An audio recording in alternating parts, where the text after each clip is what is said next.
Fragments, le podcast qui raconte des parcours de vie exceptionnels, des histoires inspirantes et pleines de courage, des histoires qui témoignent de la résilience ou de la détermination, des histoires qui rappellent que peu importe les obstacles rencontrés sur le chemin, il est possible de les surmonter et de réaliser ses rêves les plus fous. Alors, bienvenue à bord, installez-vous confortablement pour découvrir des histoires inspirantes qui, je l'espère, vous feront voir la vie autrement.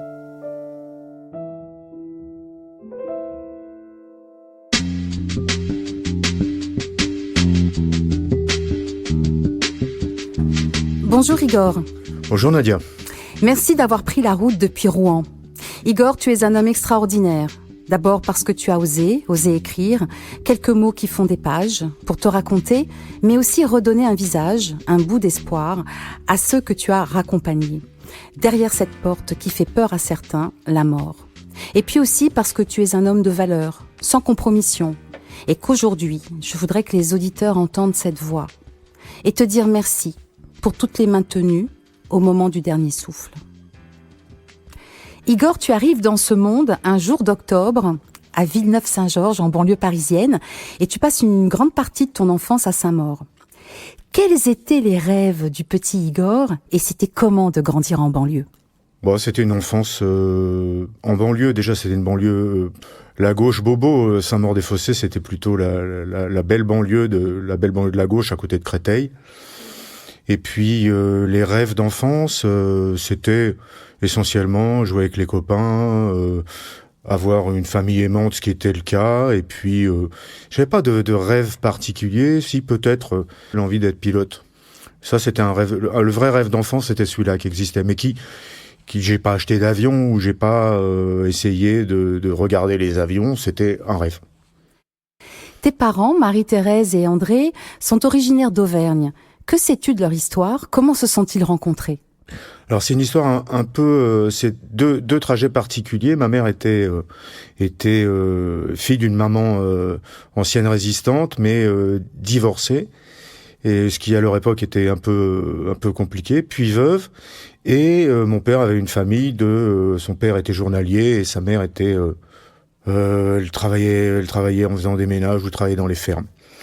Mon père était enseignant parce que à l'époque, à l'âge de la troisième ou après, où c'était le BEPC, ça devait pas être le BEPC à l'époque, quand on avait une famille sans ressources, on passait l'école normale, donc il a passé l'école normale d'instituteur.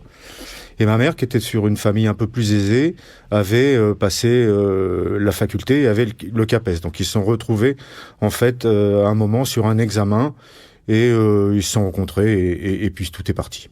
Dans quelles valeurs as-tu grandi et lesquelles transmets-tu aujourd'hui à tes enfants ? Notamment cette culture de l'excuse que tu refuses.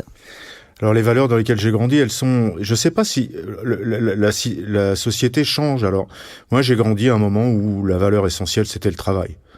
Mes parents m'ont élevé dans cette valeur-là. C'est si tu te lèves, c'est pour aller travailler et tu travailles pour vivre. Et la valeur loisir était une valeur qui n'existe pas. Dans la transmission à mes enfants, je pense que j'ai pas mal transmis cette valeur travail et aussi je commence à comprendre avec le temps que la valeur loisir, la valeur plaisir, la valeur vie personnelle, vie de famille est une valeur importante en dehors de la valeur travail. Après, la notion de l'excuse, elle vient en fait, je comprends pas l'excuse, mais peut-être parce que je considère aussi que l'excuse, ça a quelque chose de religieux, c'est-à-dire je t'excuse, donc tu peux recommencer. En fait, moi, j'ai essayé d'expliquer à mes enfants, et même dans le cadre du travail, que je préfère entendre j'ai fait ça, ça t'a blessé, et je le referai pas. Ça veut dire que j'ai compris que le geste était déplacé, ou que la réflexion était déplacée, ou que l'acte était pas tout à fait normal, et il t'a fait du mal, je ne t'en ferai plus. Mais le fait de dire excuse-moi et moi de dire je t'excuse, ça veut dire si je t'excuse tu peux recommencer. Ça donne pas la profondeur au sens de en fait j'excuse pas. Je peux comprendre la violence, je peux comprendre une réaction inappropriée, mais l'excuse c'est un peu pour moi comme la confession qui absout les péchés. Il était comment Igor l'insolent ? Il était un enfant normal mais petit. petit enfant, petit par la taille. Donc dans mes souvenirs, une intégration un peu difficile par rapport à la communauté des autres garçons, parce que petit et les autres étaient plus grands. Et puis ayant subi, je crois, on en discutait tout à l'heure avec mon épouse, quelques violences dans l'enfance, c'est-à-dire j'ai le souvenir de m'être cassé les dents de devant en promenant mon chien et d'avoir eu des copains. Je devais être en dernière classe de l'école élémentaire qui m'amenaient des carottes en m'appelant Bugs Bunny, quoi. Donc un peu une violence institutionnelle qui fait que de la même façon que je pu raconter ma naissance où j'étais un enfant qu'on considérait comme fragile parce que très grand prématuré et qui a commencé à voir à 3 mois plus tard. En fait, une nécessité de combat avec la vie qui, je crois, est le moteur qui fait que j'ai gardé cette exigence-là. Justement, ce sont ces différences qui obligent à aller plus loin. Oui, ou du moins à croire en ses valeurs et aussi à être pas très indulgent avec les autres. Sinon, ce serait quoi d'être indulgent ? En fait, je pense que je suis pas indulgent avec les autres. C'est-à-dire que je pense que après, c'est toujours pareil avec le temps. L'indulgence aussi, on rectifie un peu ses valeurs. Mais c'est ne pas tolérer le mensonge. C'est ne pas tolérer la trahison et essayer d'être en accord avec ses valeurs. Est-ce que c'est facile dans ce monde aujourd'hui d'être un homme bien ? Je sais pas ce que c'est qu'être un homme bien. Je pense que on a tous, moi en premier, on a tous fait des erreurs ou des bêtises ou des choses pas bien. La seule chose, c'est que il faut être capable de regarder ce qu'on a fait, l'assumer et vivre avec. Une fois qu'on a compris qu'il fallait vivre avec, on le refera pas de toute façon.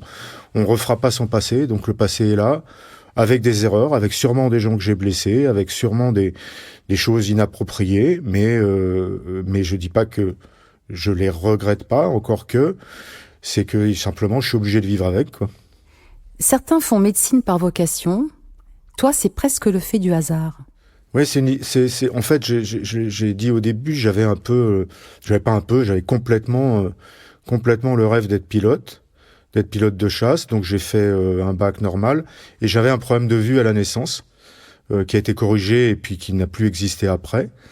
Et j'ai passé l'école de l'air après avoir fait prépa pour être pilote de chasse, en sachant que dans mon entourage et dans mon inconscient, tout le monde savait que je ne pourrais jamais être pilote de chasse.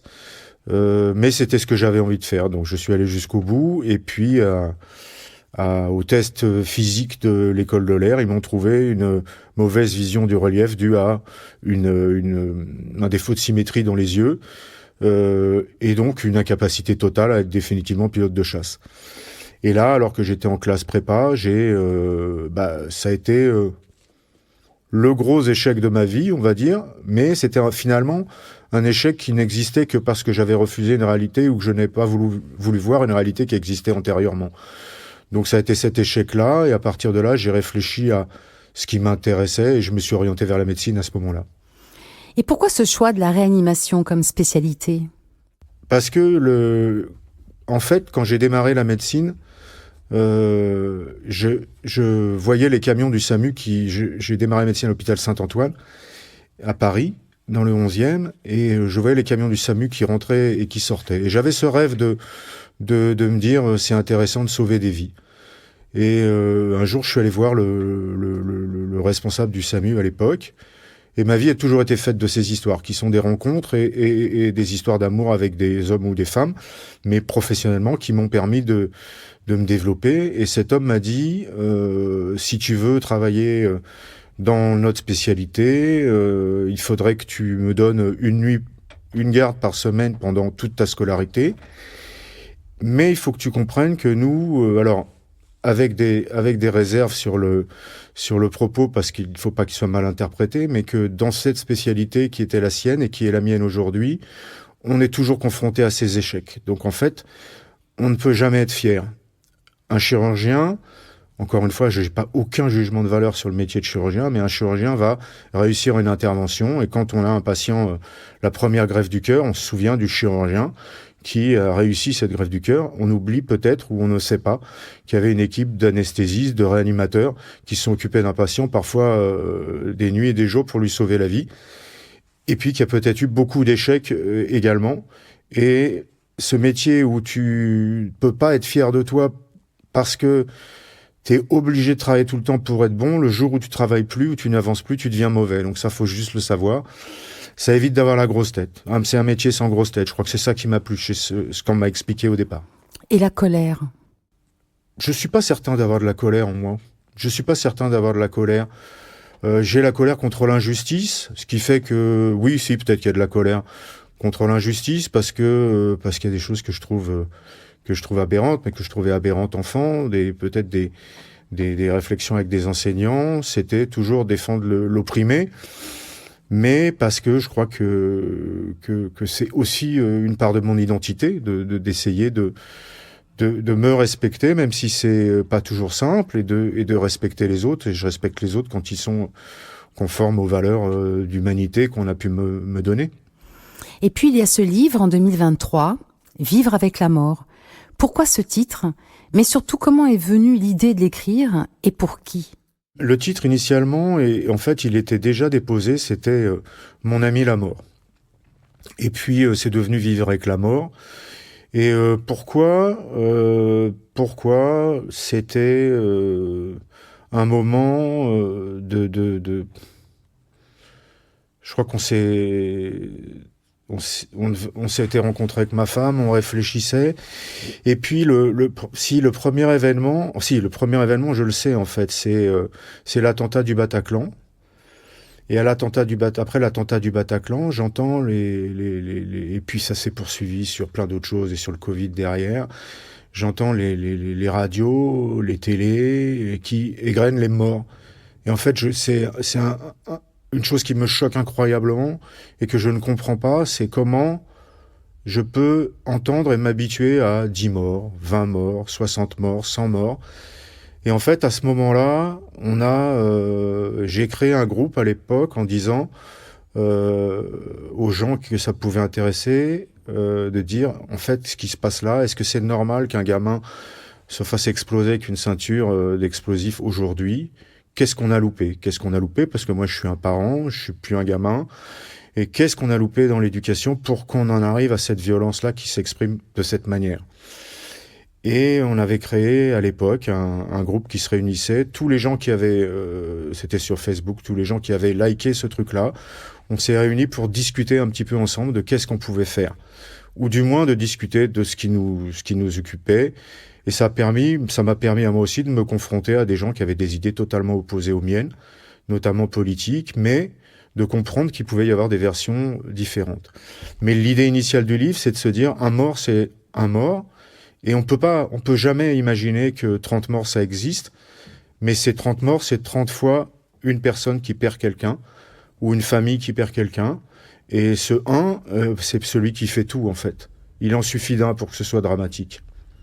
Donc c'est ça qu'a fait. J'ai voulu expliquer ce que c'était que la mort, parce que c'était que la mort, comment je vivais la mort, pour dire, en fait, c'est juste insupportable, quoi.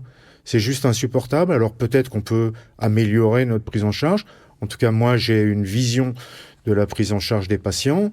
Et puis, j'ai travaillé avec des patients et j'ai vécu la mort. Et j'ai perdu mes parents aussi, donc j'ai vécu la mort. Et la mort, c'est pas drôle. Alors, une personne, c'est déjà suffisant.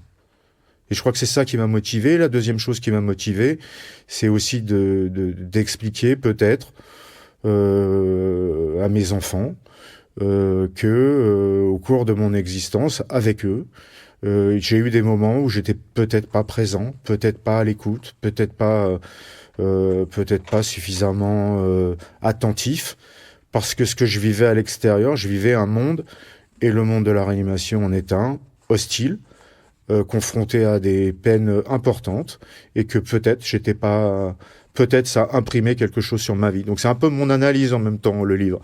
C'est expliquer que j'étais peut-être pas le meilleur des pères, mais en tout cas que j'étais l'homme que j'étais. Est-ce que justement le fait de fréquenter la mort d'aussi près, est-ce que ça a permis d'avoir une vision, en tout cas du monde différente? ou la façon de faire sa vie, comme on dit? Je sais pas parce qu'on a quand même... Alors, travailler avec la mort, c'est une chose. Travailler avec des malades, c'est une autre chose. Mais on a aussi ses expériences personnelles. Moi, je pense que la mort de mes proches, la mort de ma mère, par exemple, c'est stupide ce que je vais dire, mais m'a beaucoup plus traumatisé que la mort de mes patients. Maintenant, il y a effectivement un investissement affectif avec les familles, mais la douleur qu'on ressent quand on perd la personne qu'on aime ou une des personnes qu'on aime, je ne ferai jamais un parallèle avec ce que je vivais au quotidien ou ce que je vis au quotidien dans mon exercice professionnel.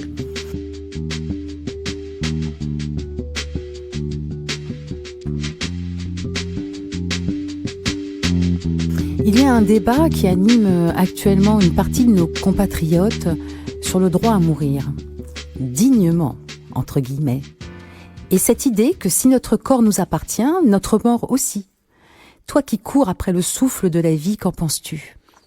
En fait, je suis... aujourd'hui, j'entends ce débat et aujourd'hui, je suis un peu, pas choqué par le débat, mais je trouve qu'on a aujourd'hui une dimension binaire. Alors peut-être que c'est une période électorale, j'en sais rien. C'est-à-dire, si t'es contre l'euthanasie ou si t'es contre le droit de mourir dans la dignité, t'es quelqu'un de droite, et si t'es pour, t'es quelqu'un de gauche. Et en fait, c'est ce qu'on entend, et on arrive à avoir des extrémités de, on va donner un droit, on va donner une possibilité aux patients, aux aidants de rédiger les directives anticipées. En fait, je pense qu'on avait déjà une loi Claes-Leonetti qui permet énormément de choses, qu'elle n'a jamais été évaluée. C'est-à-dire que personne ne peut me dire combien de patients dans les hôpitaux ont eu une sédation terminale. Personne aujourd'hui n'est capable de le dire parce que personne n'ose le déclarer, parce que les gens ont peur de déclarer qu'ils ont fait une sédation terminale. Donc ça veut dire qu'à un moment, on n'a pas évalué une loi et qu'on n'a pas apporté, la réponse qu'on a déjà. Après, sur le droit à l'euthanasie, le suicide assisté, c'est une chose. Si quelqu'un décide de mettre fin à ses jours parce qu'il a une maladie terminale, peut-être qu'on peut avancer sur ce sujet-là, en sachant qu'à ce moment-là, c'est un acte volontaire. Maintenant, si on considère que c'est plus un acte volontaire et qu'il faut aider quelqu'un à mourir, ça s'appelle l'euthanasie. Et dans ce cas-là, il faut un effecteur, il faut quelqu'un qui fasse le geste. Et moi, je pense que c'est pas le rôle du médecin de faire le geste. Mais j'entends, la famille peut le faire. Alors moi, pour avoir accompagné ma mère sur le cancer, sur la maladie grave, sur les soins palliatifs, jusqu'à avoir eu envie qu'elle meure, je peux vous assurer que se relever du fait d'avoir voulu tuer celui qu'on aime ou de se dire qu'on l'a tué, c'est pas notre boulot. Et c'est pas notre vie, c'est pas une question de boulot, c'est pas notre vie quand on est un humain. Et sur les familles, par exemple, sur aujourd'hui, ce que permet la loi Claes-Leonetti sur les sédations terminales, on n'arrive jamais à demander à une famille, est-ce que vous voulez qu'on le fasse mourir? Est-ce que vous pensez que, compte tenu de ce qui lui arrive et de ça, si le patient n'est pas capable d'en parler, s'il en parle, c'est plus simple, il aurait souhaité mais c'est pas à vous de prendre la position de dire mettez en place une sédation terminale, parce que moi, en tant que médecin, quand j'ai pris cette position pour ma mère de dire il faut que ça s'arrête, j'ai passé 10 ans de ma vie à m'interroger sur est-ce qu'il y avait d'autres possibilités thérapeutiques ce jour-là, et est-ce que mon choix était le bon ou n'était pas le bon. Donc je crois qu'on peut avancer sur l'euthanasie, on peut accompagner les gens vers la mort, parce que toute personne aujourd'hui qui a une maladie terminale fait une complication un jour et on n'est pas obligé de la traiter. On peut amener du confort. On a encore aujourd'hui des patients qui sont fatigués avec des maladies chroniques à la maison, et quand ils vont mal, on appelle le SAMU pour les emmener à l'hôpital, alors que tout le monde sait qu'il faut pas faire ça, qu'il faut plus le faire parce que même le patient le sait, sauf que ça n'a jamais été expliqué. Donc peut-être qu'il faut essayer d'avancer sur l'encadrement, sur l'information des gens, sur les possibilités qu'il y a aujourd'hui de refuser les soins, parce que c'est toujours accepté. Et puis si on avance sur le droit à mourir, mettons les vrais mots, c'est le suicide assisté. Est-ce qu'il faut, et dans quel cas? Là, on entend sur les projets, on entend les maladies chroniques les maladies chroniques létales à long terme ou mortelles à long terme. Enfin, le diabète, c'est une maladie chronique mortelle à long terme. Le handicap, c'est une maladie chronique mortelle à long terme. Donc, on est sur des choses qui deviennent, à mon sens, un petit peu absurdes. Donc, peut-être replacer les choses avec leur vérité. La mort, si quelqu'un la désire et qu'il est capable de l'exprimer pour le suicide assisté, et s'il faut un tiers effecteur pour mettre fin au jour de la personne, c'est-à-dire le tuer, tout bêtement, peut-être qu'il faut réfléchir à qui le fait le geste. Pourquoi pas payer des gens pour le faire. Et puis on est aussi dans un système qui va, par cette loi, alors qu'on a une inégalité territoriale sur les soins palliatifs, inégalité territoriale sur la santé, est-ce qu'on va pas se retrouver avec des gens qui vont, pour certains, avoir l'accès à un médecin qui va être en accord avec leurs principes, et pour d'autres, se trouver face à un médecin qui est contre leurs principes, qui devra, bien évidemment, leur proposer un médecin alternatif quelque part, mais est-ce qu'ils l'auront, est-ce qu'ils l'auront pas, je ne sais pas. Et la double clause de conscience, c'est celle qui existait pour l'avortement, par exemple, qui existe encore. Elle permet aussi que, aujourd'hui en France, il y ait des endroits où il est difficile pour une femme d'être prise en charge pour avorter. Et il y a des gens qui se battent contre cette double clause de conscience. Donc, je pense qu'il faut encore continuer la réflexion. Quel est le tabou vis-à-vis de la mort ? Je crois que le tabou, c'est d'en parler, quoi. Est-ce qu'on est capable d'imaginer le fait qu'on va mourir? Le tabou, alors sur mon histoire personnelle, moi, j'ai eu récemment un cancer. On a parlé en famille avec ma femme de qu'est-ce qu'il faut faire si jamais je suis malade, si jamais je deviens dépendant, si jamais je meurs, comment on organise la succession, la vie pour elle, la vie pour les enfants. Et le tabou, c'est quoi? C'est de se dire, est-ce qu'on est mortel? On est tous mortels, quoi. Donc, à un moment, il faut juste se regarder en face. Parfois, la réalité te rattrape. Te dire, je deviens mortel, ça veut pas dire que je vais mourir. En fait, rien ne nous fait mourir dans l'idée. Rien ne nous fait mourir dans l'idée. Donc, c'est peut-être simplement le tabou, c'est de pas mettre la mort comme quelque chose de vivant. Une posture qui est aussi un trait de caractère revient très souvent dans ton livre, c'est l'humilité. Est-ce que cela ne cache pas une forme d'impuissance ? Je sais pas si j'ai une caractéristique d'humilité, j'aurais dire que j'étais plutôt orgueilleux, mais peut-être que si l'humilité revient, c'est forme d'impuissance. En fait, c'est une insatisfaction. C'est plus que l'impuissance, c'est que c'était ce qui était le début de notre échange. C'est quand j'ai fait ce métier, je savais que dans certains cas j'échouerais, quoi. Et c'est une insatisfaction pour, oui, une impuissance. Mais encore une fois, la médecine avance. J'ai travaillé un moment pendant longtemps avec des myopathes et la recherche sur la myopathie fait des progrès, quoi. Donc le temps permet aussi d'avancer, mais l'impuissance, c'est de se dire, je vais essayer de traiter quelqu'un ou d'aider quelqu'un, et puis je vais pas y arriver. Alors, l'impuissance, c'est aussi de se dire, est-ce que j'étais toujours en mesure de donner le maximum de ce que je sais à la personne qui est en face de moi? C'est cette exigence-là qui est peut-être la plus difficile, c'est ce jour-là, le jour où on sait qu'on n'est plus capable de ça ou qu'on n'est pas capable d'aller apprendre pour rester au niveau. Dans ce cas-là, il faut s'arrêter. Quand on a, comme toi, croisé le fer avec la mort, est-ce que cela permet de mieux accueillir sa propre mort, en tout cas d'être en paix avec elle ? Je sais pas répondre parce que là, on parlait de cancer tout à l'heure. J'ai envisagé ma mort, mais d'un point de vue pragmatique, sur l'organisation des choses. J'ai jamais eu peur, mais par contre, la vraie peur qui reste de tout ça, c'est la souffrance, quoi. Moi, j'ai une seule peur, c'est de souffrir. Et je l'ai vécu parce que j'ai fait un infarctus. Alors, il y a plein de gens qui diront, oui, mais t'es fumeur, tout ce qui t'arrive, c'est une chose. Mais le tabac est une maladie, et c'est une maladie qu'il faut soigner, et c'est une toxicomanie, et il va falloir vraiment se rendre compte, et c'est difficile. Mais après, la mort, c'est avant tout, et tous les gens qui décrivent leur expérience de proches qui sont allés vers la mort, décrivent avant tout, je l'ai vu souffrir. La seule chose qu'il faut régler Enfin, la première qu'il faut régler, c'est la souffrance. Ma peur, c'est la douleur. Ma peur, c'est d'avoir mal. J'ai pas d'autre peur, en fait. J'ai pas peur de mourir, j'ai peur de souffrir. Et de faire souffrir les autres parce que je souffre. Mais je crois que c'est l'essentiel de notre existence, c'est ça, c'est dire je veux vivre. Après, vivre comment?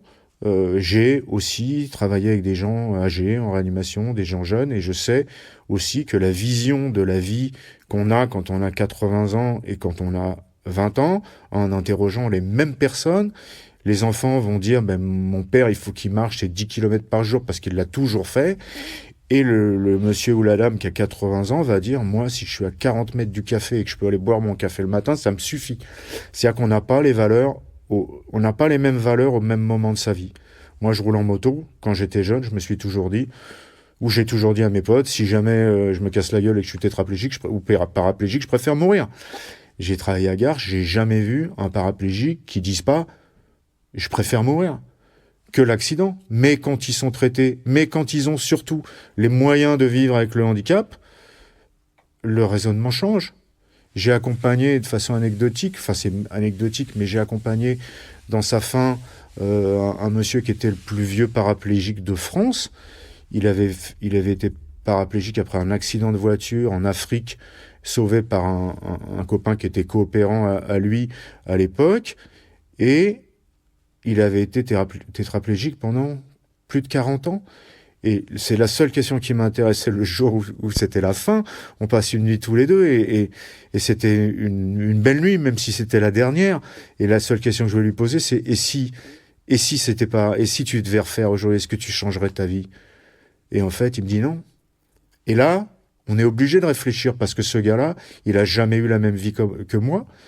Mais par contre, il avait, comme c'était un accident de travail à l'époque, c'était une boîte privée, je crois, il avait une assurance professionnelle et il avait les moyens d'avoir un fauteuil à sa taille, d'avoir une adaptation de sa maison. Et aujourd'hui, le handicap, c'est ça le problème, c'est comment on vit avec le handicap quand on n'a pas les moyens de changer d'appartement, quand on n'a pas les moyens d'avoir une douche adaptée, ou quand on ne peut pas s'acheter un fauteuil, quoi.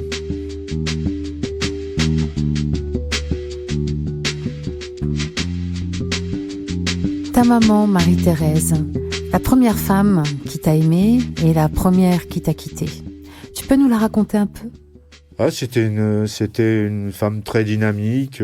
J'ai des parents qui étaient plutôt avant 68, quoi, donc qui étaient un peu enseignants, un peu gauchos. Elle adorait le théâtre. C'était une jolie femme, blonde, petite femme, 1m54.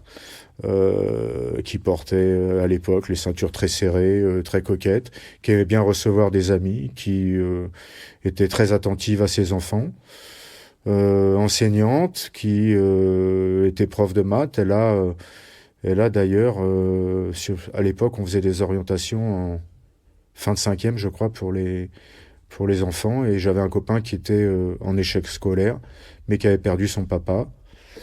Il s'appelait Thierry, et ma mère s'est battue pour qu'on le maintienne à l'école.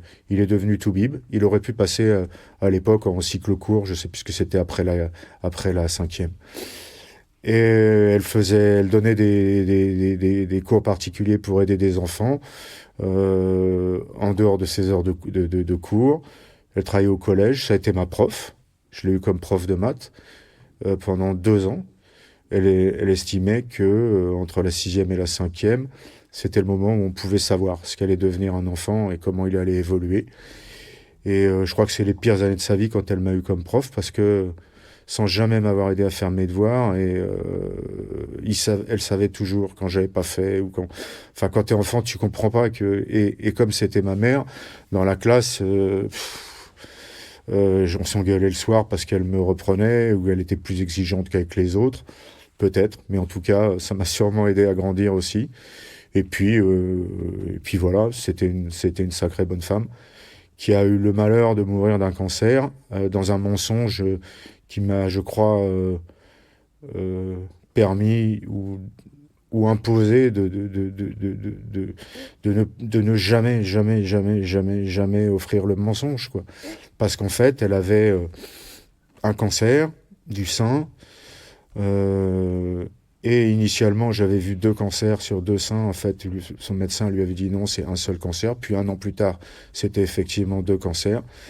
puis des métastases cérébrales qui sont retrouvées parce qu'une copine, parce qu'elle avait mal à la tête, lui a dit viens donc passer un scanner chez un copain radiologue. Elle a passé ce scanner-là, où il y avait beaucoup de métastases. J'étais à l'armée à l'époque, on était en 87 ou 88. Et le radiologue, pour la rassurer, lui a dit le scanner est normal. Et de ce mensonge a été... la suite, c'est je suis rentré, j'ai vu le scanner, j'ai vu qu'il n'était pas normal. J'ai dit à mon père, il faut qu'on en parle. C'était le lundi de Pâques. Et puis, ma mère est tombée par terre, elle a fait une crise convulsive et un coma d'emblée. Elle a été transportée par le SAMU qui m'avait dit on la réanimera pas.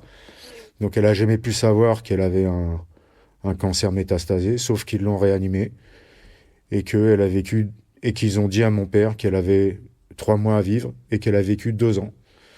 Donc ça veut dire 2 ans de vie dans le mensonge. Quand on vous a dit que quelqu'un allait mourir 3 mois plus tard, si vous imaginez ce que ça peut être comme souffrance, je crois que sur la discussion que j'ai pu avoir avec mon père, sur la fin, il m'a dit il faut qu'elle meure, sinon c'est moi qui vais mourir. Et c'est de l'amour, hein, c'est vraiment une phrase d'amour. Et c'est pour ça que j'entends complètement les gens qui disent que la souffrance est inacceptable. Mais le mensonge est inacceptable. Moi, c'est le mensonge qui nous a trahis. Et puis, il y a ces moments que tu as traversés à de nombreuses reprises où il faut annoncer à la famille que c'est fini. Et au tout début de ton livre, tu racontes la façon, justement, dont on t'a appris à annoncer. C'est-à-dire pas de manière brutale, mais en laissant comme une porte ouverte possible, peut-être encore un peu d'espoir. La première aventure que je raconte, je crois, c'est pas parce que t'es médecin qu'il faut faire n'importe quoi. C'est-à-dire que je me suis retrouvé, c'est vrai que l'histoire est intéressante parce que je me suis retrouvé avec cette personne qui m'a orienté vers cette spécialité, Patrick, et sur une dame âgée qui avait fait un accident vasculaire cérébral massif et que j'allais réanimer avec la fougue de ma jeunesse, et où il m'a dit mais arrête-toi, ne fais rien, et puis on va discuter. Et puis on a discuté, et puis on a expliqué qu'on ferait rien parce que elle allait jamais, compte tenu du handicap qu'elle aurait, elle était suffisamment âgée, elle avait le droit de mourir. Elle avait un mari âgé et qui a compris exactement les choses, et un médecin traitant qui était là aussi pour l'accompagner. Donc c'était ça l'explication. C'est pas l'horreur, elle est toujours présente, quoi. Moi, penser que quelqu'un va mourir, il m'est arrivé d'avoir des fois où on me demande d'aller expliquer aux enfants parce qu'on n'est pas capable de le dire. La seule chose que je sais, c'est que quand on fait de l'accompagnement, quand on sait que la mort va arriver et si on fait de la sédation terminale, il reste du temps. Et ce temps, il est souvent insupportable. C'est-à-dire dans combien de temps mon père ou ma mère va mourir, c'est du temps. Mais en fait, le temps dans une vie, c'est quoi? C'est quoi 3 jours, 4 jours par rapport à une vie? Et si c'est simplement pendant ces 4 jours où on peut aller expliquer à quelqu'un qu'on l'aime, ou simplement dire je t'aime. Moi, j'ai vu des gens à qui on mettait une sédation et on arrêtait tout traitement, et qui finalement vivaient jusqu'au jour où leur fils qui était à l'étranger revenait, quoi. Et ça, moi, je suis incapable de l'expliquer. Et si on avait fait un geste actif 3 jours avant, peut-être que ce qu'ils attendaient juste, c'est que leur fils ou leur fille rentre. Donc je suis pas mystique, mais je pense qu'à un moment, l'être humain peut aussi, ou sait aussi qu'à un moment ça s'arrête, et quand c'est correctement fait, peut aussi s'en aller au moment où il l'a décidé. Et Dieu et la mort, justement. En fait, ma femme serait pas contente parce que je vais dire un gros mot, mais donc je vais pas le dire, mais en fait Dieu, je m'en fous en fait. Alors je m'en fous, mais je respecte. Je m'en fous, mais je respecte. C'est-à-dire, j'ai le souvenir d'amis d'amis de mes parents, qui étaient à l'époque communistes, extrêmement volontaires, engagés politiquement, athées, et qui avaient un enfant qui a une maladie incurable. Et ces gens-là, à un moment, sans espoir de la médecine, sans aucune porte de sortie, ils se sont mis à croire, et ils sont allés à Lourdes. Que la croyance, que le Dieu serve à se donner un appui, ou que ce soit une canne pour essayer de marcher, Voilà, cette canne, je ne l'ai pas. Donc je suis plutôt athée que croyant. Mais si j'avais un jour pas la force d'être athée, peut-être que je deviendrais croyant. Je ne sais pas. Tu me racontes souvent, il y a eu des femmes qui ont fait mes moments de vie, et puis il y a Cécile. Cécile, c'est ma femme, donc la vie, j'ai aucun regret sur mon existence de vie, hein. C'est tout. J'estime que quel que soit, et on le disait au début, quelles que soient les erreurs que j'ai pu faire, euh, malheureusement, j'ai toujours choisi de les faire, quoi. Donc j'ai juste à les assumer. On était pareil, c'est toujours la même discussion. J'ai juste à assumer mes erreurs. Et puis Cécile, on s'est rencontrés sur ce moment après le Bataclan où j'avais fait un groupe de parole. Et on s'est rencontrés sur ce groupe de parole où on parlait d'éthique, où on parlait de liberté, où on parlait de vérité, où on parlait de terrorisme, on parlait de droite, de gauche. C'est-à-dire qu'on s'est rencontrés, puis on a poursuivi le débat entre nous jusqu'à tomber amoureux, quoi. Donc et puis elle est à côté de moi depuis le début, puis les merdes, nous on les enchaîne, donc. Pour le moment, c'est la seule qui me dit, mais tu sais, en fait, c'est pas grave, une merde de plus. La vie des autres, elle est faite pareil, si c'était drôle tout le temps. Donc, en fait, on enchaîne les merdes, et voilà, c'est la femme qui m'aime et que j'aime, et on avance, et elle est là, à côté de moi. On parle des années Covid maintenant. Quel est ton regard rétrospectivement? Une catastrophe parce que les années Covid ont été la libération de la parole complotiste, quoi. Et ça, c'est quand on est cartésien, scientifique, médecin, euh, c'est juste pas possible.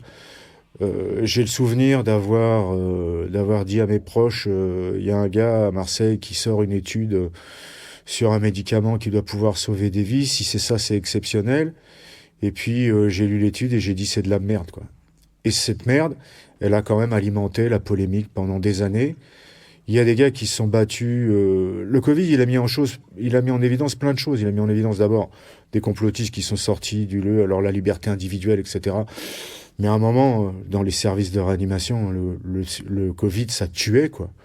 Le Covid, ça tuait et ça tue encore. Donc, ça tuait et on voyait des gens mourir et on voyait des gens qui avaient cru les complotistes qui mouraient non vaccinés. Alors on peut dire le vaccin protège pas suffisamment, le vaccin a, mais enfin on a quand même réussi à sauver des vies et ça c'est important. Le Covid il a permis ça, mais il a démontré des failles de notre société qui existent encore. C'est-à-dire qu'aujourd'hui on a un système de santé qui est public-privé, parce qu'il y a un système de santé public-privé, mais on n'a jamais imaginé qu'on mettait des missions de service public à tous, au privé ou au public, on s'en fout. Il faut juste soigner les patients. Sur la première partie de la première phase de l'épidémie de Covid, on a mis en avant le service public tout le temps, on a dit qu'on n'avait pas besoin des réanimateurs du privé, et on les a laissés de côté, quoi. On a fait arriver des TGV à Strasbourg alors qu'il y avait des réanimations privées, qui avaient des lits de vide, quoi.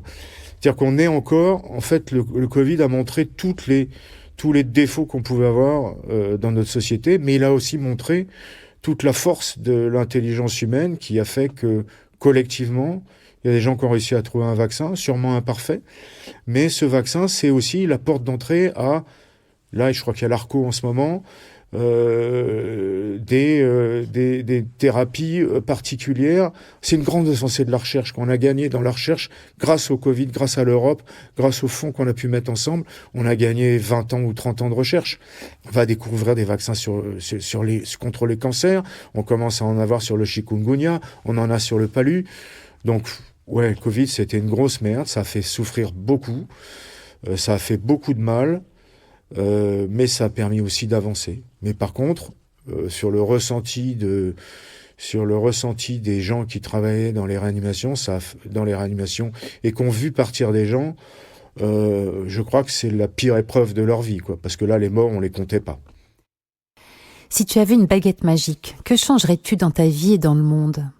Oh, dans ma vie, pas grand-chose. Oh, peut-être la maladie, je préférerais pas être malade, ça ce serait mieux, mais bon, encore une fois, là, c'est les épreuves, on va dire, c'est les épreuves de la vie. Dans le monde, j'aimerais bien qu'on puisse dire un mort, c'est un mort, quoi, et deux morts, c'est trop, quoi. Déjà, 1 mort, c'est trop. 2 morts, c'est beaucoup trop. Déjà, ça me suffit. Et puis après, qu'on se pose des questions. Mais là, on tombe sur peut-être sur des arguments politiques. Mais je sais pas, je vois Haïti là enfin, c'est un bordel noir. Et moi, je suis allé en Haïti quand la terre avait tremblé. C'était dramatique, quoi. Donc voilà, le monde est pas drôle. Alors on peut parler de Gaza aussi, mais on peut aussi parler de ce qui s'est passé en Israël, quoi. Ouais, si je devais changer quelque chose, je dirais, mais arrêtons, quoi. Arrêtons la religion, arrêtons d'être religieux, arrêtons d'être intégristes, surtout quand on voit que ce débat commence à nous rattraper en France, alors qu'on est un pays laïque, quoi. Restons laïques. Quel serait ton message pour les garçons et les filles qui n'ont pas la parole aujourd'hui? Je crois qu'on peut... en fait, on est une société qui est extrêmement solidaire, on le voit pas. Mais il y a des gens qui décarcassent partout, quoi. Donc si tout est noir, il y a une part de gris et sûrement une part de rose derrière, quoi. Essayer de rencontrer, s'ouvrir aux autres, et il y a toujours quelqu'un qui va vous aider. Moi, ma vie, elle a été faite de rencontres. Et je crois que la vie, elle est faite de ça. Donc, au plus fort du mauvais moment ou du désespoir, peut-être que c'est aller rencontrer, réapprendre le café. Alors, je dis pas qu'il faut aller picoler, mais réapprendre le café. Moi, je vais au café le matin, boire mon café, parce que ça me permet de rencontrer des gens. Et des gens qui travaillent pas comme moi, qui n'ont pas les mêmes orientations, qui lisent pas les mêmes choses. Voilà. Et redonner un lien social. Le lien social existe. Et quand on se rend compte que la générosité des gens est toujours présente, quoi. En fait, on est des bons humains, quoi. Donc arrêtons de penser qu'on est les mauvais, quoi. Igor, qu'est-ce qu'on peut te souhaiter pour les mois ou années à venir? Continuer ma vie avec Cécile, comme ça, puis que mes enfants aient bien. Peut-être qu'on soit grands-parents, et puis voilà, on a 4 enfants, que ça se passe bien. Ici s'achève l'histoire de ce chemin entre obscurité et lumière, où la victoire n'est peut-être pas toujours du côté du soleil. Nous avons compris ensemble que le respect et l'amour, même dans la mort, ne peuvent être dictés que par la vérité. Nous sentons que le geste actif de tuer n'a pas de sens humain, mais que le droit de mourir prend tout son sens. Laissez le temps au temps, aimer, partager, accompagner. Les mots disent leur vérité. Le droit de mourir, aider à mourir, pas tuer. Et souvent, le temps fait son office et la fin arrive au moment choisi par celui qui s'en va. Médecin réanimateur, passeur. Aujourd'hui, puisque nous avons tous attrapé cette maladie mortelle qu'est la vie, je sais que l'on peut vivre en paix avec la mort ou mourir en paix avec la vie. Igor Orient, édition City, Vivre avec la mort. Merci Igor. Merci Nadia. Réalisation Gaël Fauchy, musique David Dahan.